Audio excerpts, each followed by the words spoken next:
अब कम बोलो, ज्यादा सुनो। लोग खुद तुम्हें समझने लगेंगे। छोटे से गांव में जन्मा एक लड़का था, आरव। वह न तो बहुत बोलता था, न ही भीड़ में घुलता। जहां दूसरे बच्चे शोर मचाते, हंसते, झगड़ते, वहीं आरव अक्सर अकेला बैठा रहता।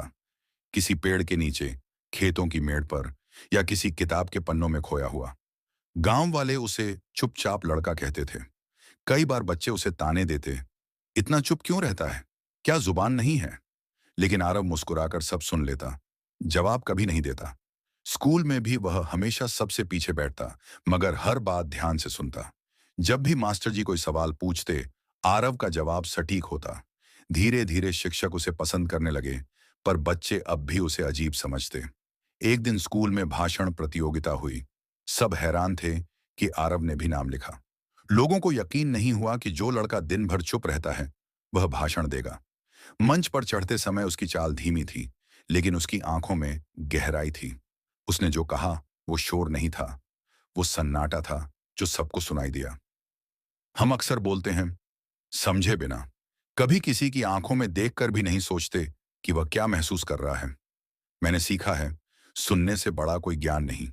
जो सुनना जानता है, वही समझना जानता है, और जो समझता है, वही दिलों को छूता है। पूरा हाल एकदम शांत था। तालियां बजीं जोरदार। आरव ने भाषण नहीं दिया था, उसने दिल छू लिया था। वक्त बीता। आरव ने शहर के कॉलेज में दाखिला लिया। वहां की चकाचौंध, भागती जिंदगी और ऊंची आवाजों के बीच भी वह वैसा ही रहा, शांत, गहराई से भरपूर। कई बार लड़के लड़कियां उसका मजाक उड़ाते, इतना इंट्रोवर्ट क्यों है, बोरिंग है, कूल नहीं है। लेकिन कुछ लोग थे जो उसकी आंखों में रुके रहते थे। एक लड़की थी, रिया, जो खुद बहुत बोलती थी, बहुत खुलकर हंसती थी, लेकिन भीतर कहीं बहुत अकेली थी। उसे आरव की चुप्पी में एक शांति मिलती थी।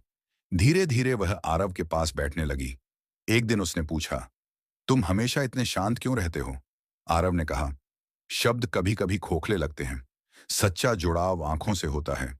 जब इंसान दिल से सुनता है, तभी वह असल में समझता है। रिया की आंखें भर आईं। वो पहली बार किसी ने उसे बिना बोले समझा था। कॉलेज के बाद आरव ने किसी बड़ी कंपनी में नौकरी नहीं की।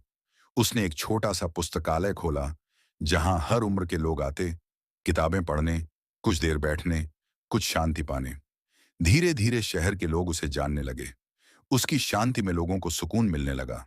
कोई अपनी टेंशन बताने आता, कोई रिश्तों की उलझने, और कोई अपनी नाकामियां। आरव सबको सुनता था, बिना काटे, बिना जवाब दिए। बस सुनता था, और बस यही सुनना लोगों को भीतर तक सुकून देता था। आज आरव को लोग शांति गुरु कहते हैं, लेकिन उसने कभी कोई प्रवचन नहीं दिया। न उसने भीड़ बनाई, न सोशल मीडिया का शोर किया। उसने सिर्फ चुप रहकर, ध्यान से सुनकर लोगों को खुद से मिलवाया। शब्दों से नहीं, उसकी खामोशी से लोग उसे समझने लगे थे, क्योंकि वो जानता था